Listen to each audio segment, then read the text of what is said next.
सभी को मेरा प्यार भरा नमस्कार। मैं प्रशांत सोलंकी स्वागत करता हूं आप सबका आपके अपने परिवार में। तो मेरे भाई एसएससी की तरफ से एक अभी ये नोटिस आता है जो कि डायरेक्टली धमकी देने जैसा लग रहा है नोटिस में। और नोटिस में क्या लिखा है इसको देख के आपको एक बार मैं समझा देता हूं, क्योंकि ये बहुत बहुत बहुत बड़ी बात एसएससी ने यहाँ पे मेंशन कर दी है।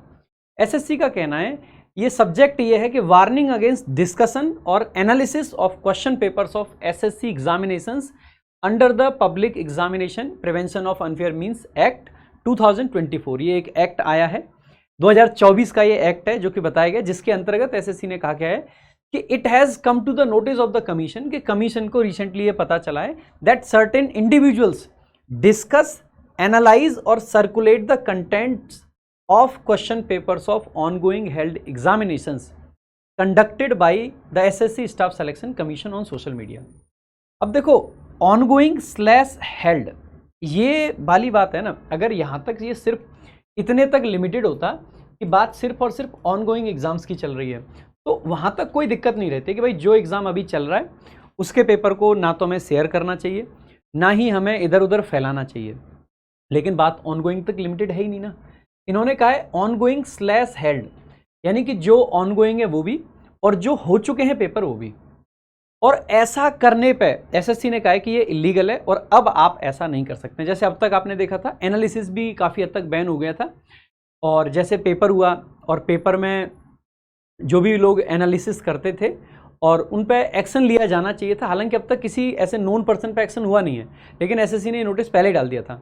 लेकिन यहाँ पे ये जो इन्होंने स्लैश हेल्ड लगा दिया है ना, ये अपने आप में एक बड़ा वर्ड है। और इनका कहना है कि अब आप ये काम नहीं कर सकते। जैसे रिसेंटली स्टेनो का पेपर आया, अब जब तक हमको ये नोटिस भी नहीं पता था तो हमने भी वीडियो बनाए कि स्टेनो का ये देखिए जी, स्टेनो का एरर के क्वेश्चन, स्टेनो के इम्प्रूवमेंट के क्वेश्चंस हमने कराए। अब उसमें क्या हो रहा था कि बहुत सारे क्वेश्चंस गलत थे, बहुत सारे। पीक्यूआरएस का अगर क्वेश्चंस देखोगे तो इतने ज़्यादा क्वेश्चंस गलत थे कि पूछिए मत। लेकिन अब ये नोटिस आ गया।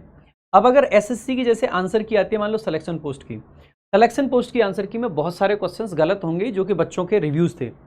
अब आप आके ये नहीं कह सकते हो कि ये क्वेश्चन पेपर में ये देखो क्वेश्चन गलत है। अब क्यों नहीं कह सकते हो? क्योंकि एसएससी कहता है कि आप अगर एसएससी के किसी भी क्वेश्चन पेपर को डिस्कस करोगे या सर्कुलेट करोगे या एनालाइज, देखो डिस्कस करना, उसको एनालाइज करना और उसको सर्कुलेट करना, तीनों ही चीज़ें इन्होंने कहा है कि ये बैन है और ये आप नहीं कर सकते। तो आप सोचो कितनी बड़ी बात है। All such activities are strictly prohibited, ये सारी की सारी एक्टिविटीज स्ट्रिक्टली प्रोहिबिटेड है। किस चीज के अंडर? तो under the provisions of public examinations prevention of unfair means act 2024। ये नया एक्ट आया है 2024 का। The relevant provisions are as under, और जो रेलेवेंट प्रोविजंस हैं वो नीचे दिए गए हैं। आप एक बार पढ़ लीजिए कि सेक्शंस क्या क्या लगाई हैं। इनका कहना है कि अनफेयर मीन्स है कि अनफेयर मीन्स का क्या मतलब है? जो लीकेज को बताता है, डिस्क्लोजर बचाता है, एक्सेस, पोजेशन और dissemination of question papers, answer keys और any part thereof without authority. यानी कि जिसके पास अथॉरिटी नहीं है वो शेयर नहीं कर सकता है। यानी कि अब तक जैसे टेलीग्राम पर सब लोग शेयर करते थे ना कि ये देखो जी, ये आ गई आंसर की, स्टेनो की आंसर की एक फाइल में कंपाइल और शेयर कर दी, दिस इज नाउ बैंड। हम लोग आते थे कि आके अपना पूरा एक वीडियो बनाया कि देखो जी ये क्वेश्चंस रॉन्ग थे, all wrong questions of SSC steno, all wrong questions of SSC CGL, band है।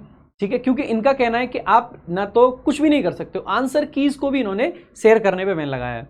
ये जो नेचर ऑफ ऑफेंस, जो all offences under the act are cognizable, non bailable and non compoundable. ये सारे के सारे कॉग्निजिबल हैं, यानी कि पुलिस एक्शन ले सकती है, नॉन बेलेबल है, बेल नहीं होगी अगर ऐसा करते हैं तो, साथ ही साथ में नॉन कंपाउंडेबल हैं। ठीक है, अब इसमें क्या क्या पेनल्टीज लगाई गई हैं? अगर कोई इंडिविजुअल, जैसे आप ऐसा करते हैं या मैं ऐसा करता हूँ, एक इंडिविजुअल पर्सन, तो उस इंडिविजुअल को सजा होगी 3 से 5 साल की और फाइन लगेगा 10 लाख तक का।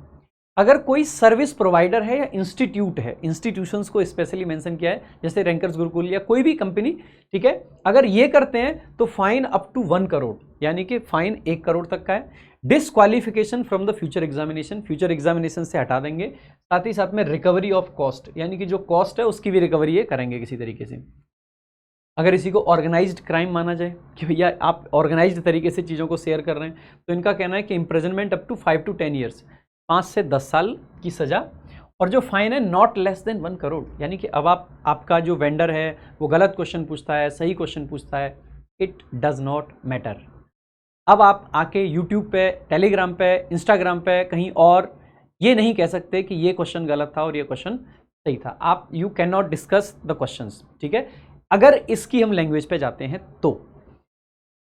So accordingly, all content creators, social media platforms and individuals are hereby warned not to indulge in discussion, analysis और dissemination यानी फैलाना एक तरीके से, of SSC examination question papers on their contents in any manner। अच्छा, even ये फिर तो बुक्स को भी ये इंक्लूड करेंगे। अब तक बुक्स आती थी, CGL के सारे क्वेश्चन, CPO के सारे question, whatever, any violation will invite strict penal action under the above provisions of the PEA Act 2024 in addition to other applicable laws. The Commission appeals to all candidates and stakeholders to cooperate in maintaining the sanctity of examinations and refrain from engaging with or promoting such prohibited content. Under secretary जो है government of India के, इनकी तरफ से 8 तारीख को निकाला गया नोटिस है। आप इस नोटिस को किस तरीके से देखते हैं, क्या आपका मानना है और क्या आपके व्यूज़ हैं, ये आप एक बार कमेंट बॉक्स में ज़रूर बताएं। मेरा इस नोटिस को देख के मन थोड़ा सा उदास, हताश, निराश है, क्योंकि अगर क्वेश्चन पेपर जो ऑलरेडी एसएससी ने पब्लिश करे हैं, एसएससी के द्वारा जो क्वेश्चन पेपर्स मतलब आंसर कीज जो पब्लिश करी हैं, अगर उन आंसर कीज को एग्जैक्टली अगर ये यही कहना चाहते हैं, वैसे अगर देखा जाए तो एग्जैक्ट उन्होंने एक ही जगह पे ये चीज़ मेंशन करी है जहाँ पे इन्होंने ऑनगोइंग के साथ में हेल्ड वाला ले लिया है। अगर एग्जैक्टली ये लोग यही कहना चाह रहे हैं कि we can not share the answer keys, we can not discuss the questions, अगर प्रीवियस ईयर क्वेश्चंस को हम लोग डिस्कस नहीं कर सकते हैं तो फिर क्या डिस्कस करेंगे, फिर तो कुछ डिस्कस करने के लिए रह ही नहीं जाता है। तो this is a huge notice, एक बड़ा नोटिस है। बाकी अभी इस पे इसकी इंटरप्रिटेशंस अलग अलग हो सकते हैं सभी लोगों की। मुझे जो लगा इस हेल्ड वाले वर्ड को देख के, तो इसको देख के मैं जितना अंडरस्टैंड कर पाया हूँ, तो ये यही कहना चाहते हैं कि जो हो चुके हैं या फिर जो हो रहे हैं, उन दोनों की ही ये बात कर रहे हैं। अगर ऐसा है सो दिस इज़ ह्यूज, ये बहुत बड़ा है और बहुत खराब है, ठीक है। So this is all for today, thank you so much. एक बार अपना व्यू क्या है आपका इस मैटर को लेके ज़रूर बताइएगा। जय हिंद, जय भारत।